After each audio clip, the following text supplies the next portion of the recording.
Ya, terima kasih saudara masih bersama kami dalam program Sapa Jateng dengan tema Jateng dikepung banjir.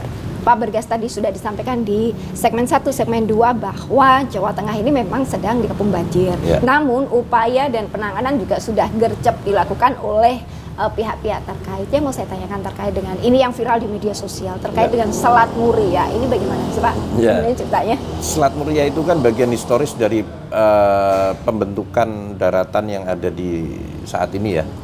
Ya, yang satu larinya ke sungai, ke Selat Muria itu kan ada yang sekarang Sungai Wulan yang sampai dengan Demak ini hilirnya, yang satu di Juwana itu kan mecah gitu dia. Nah, di zaman dulu oleh Belanda itu dibangunlah bendungan Wilalung. Bendungan Wilalung atau Waduk Wilalung. Itu ada 2 pintu ke arah Demak, Kudus, yang 9 pintu itu ke arah Pati Juwana. Nah, itu dibentuk tujuannya apa? Untuk membangun daratan yang ada. Jadi karena karakteristik aliran sungai yang ada di kita khususnya di daerah itu adalah coklat warnanya. Dia membawa sedimentasi.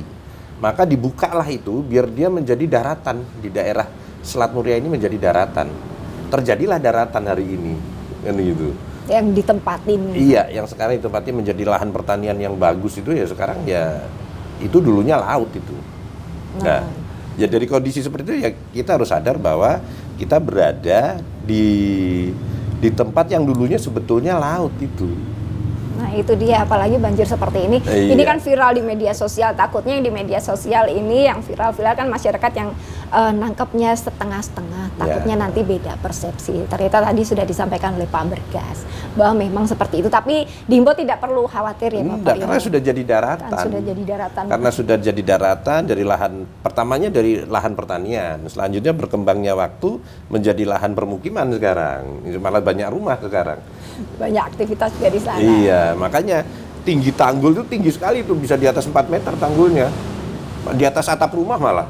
Iya, betul. Di atas atap rumah tanggulnya tinggi sekali. Jadi kalau pas del gitu ya betul-betul di atas rumah itu airnya tinggi sekali, bisa di atas 4 meter itu. Mampol gitu ya Pak, kalau bahasa Jawa. Iya, makanya. Dan tadi kan kita udah bahas Demak memang yang paling parah karena kena limpasan barat dan timur. Untuk yang pengungsi, kondisi di pengungsian saat ini bagaimana nih dari? Ya, yang masih ada pengungsiannya itu sebetulnya di Demak dan Kudus itu masih. Kalau Demak luar biasa lah, apalagi ada Sungai Bugel yang jebol juga itu yang akhirnya berimbas di kota Demak.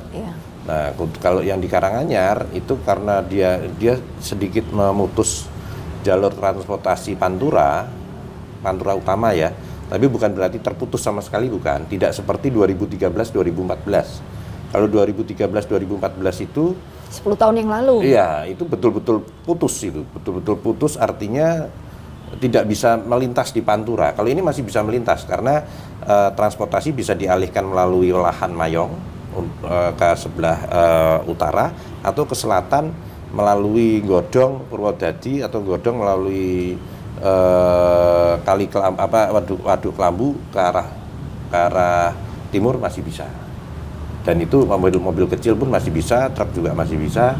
Hanya saja khusus di Pantura Utama ini memang saat ini masih tersendat gitu. Agak tersendat. Sedangkan pengungsiannya yang Karanganyar terbagi, ada yang ke Gajah, ada yang di Gajah yang mbaknya udah sampai sana, ada yang di Kudus. Kudus ini kena dua-duanya. Mereka kena banjir, juga mereka menerima pengungsian dari Demak. Tapi nggak apa-apa, karena kebetulan wilayah di Kudus itu kan ada beberapa tempat yang bisa ditempatkan untuk sebagai tempat pengungsian ya. Ada mulai Balai Desa Jatiwetan, Getas Pejaten, kemudian gedung DPRD. Alhamdulillah itu diterima lah. Kemarin untuk Demak sendiri kita minta tolong pengampu yayasan di sana, yayasan JHK, sempat kami bel, Pak kami izin membuka ini, akhirnya diterima dengan baik.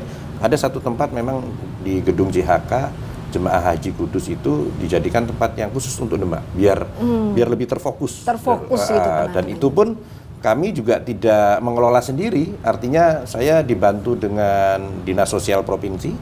Dinas Sosial Provinsi sudah dari awal setiap kejadian kita bergandengan terus. Dinas Kesehatan Provinsi juga untuk berkaitan dengan kesehatan mereka, dan manajemen kita hampir sama. Jadi kami dibantu BNPB dari pusatnya, kalau Dinsos dibantu dari Kemensos, kalau Dinkes dibantu dari Kemenkes, kemudian dukungan dari masing-masing kabupaten seprovinsi Jawa Tengah itu, kayak saya dibantu BBBD kabupaten kota yang tidak terdampak keroyokan ke satu titik. Begitu juga Dinsos, sama untuk ngelola pengungsian di Kudus dan Demak. Itu melibatkan beberapa dinsos kabupaten kota, semua dikoordinir sama dinsos provinsi. Sengkuyung bareng. Iya, jadi nggak berat ya, enteng-enteng aja. Apalagi ditambah pasukan TNI Polri yang mengamankan, yang membantu secara tenaga, dibantu relawan, wah banyak sekali.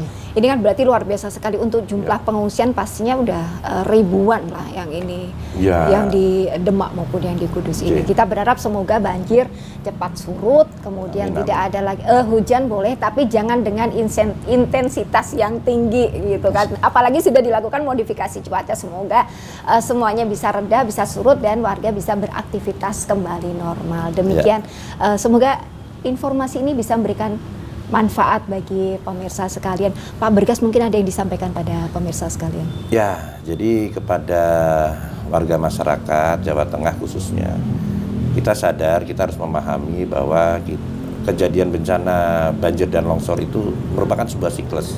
Maka harapan kami kepada warga masyarakat Jawa Tengah untuk selalu sadar dan berusaha untuk bagaimana menciptakan masyarakat yang tangguh, khususnya pemerintah kabupaten kota, melalui desa tangguh bencana atau melalui kecamatan tangguh bencana untuk menjadikan keluarga yang tangguh bencana. Karena apa? Kita tidak tahu apa yang terjadi berkaitan dengan kebencanaan. Yang kita hadapi adalah alam yang tentunya kita tidak bisa semata-mata, oh kita pasti ini tidak, tapi yang kita bisa harus lakukan adalah bagaimana mengurangi resiko dari dampak itu. Semoga tetap semangat, tidak perlu khawatir. Kalau kita bersama-sama, insya Allah ini semua akan berjalan dengan baik. Terima kasih atas waktunya Pak Bergas. Semoga informasi ini bisa memberikan manfaat bagi pemirsa sekalian. Saya Farida Malia, mewakili kerabat kerja yang bertugas mengucapkan terima kasih. Kompas TV, independen, terpercaya.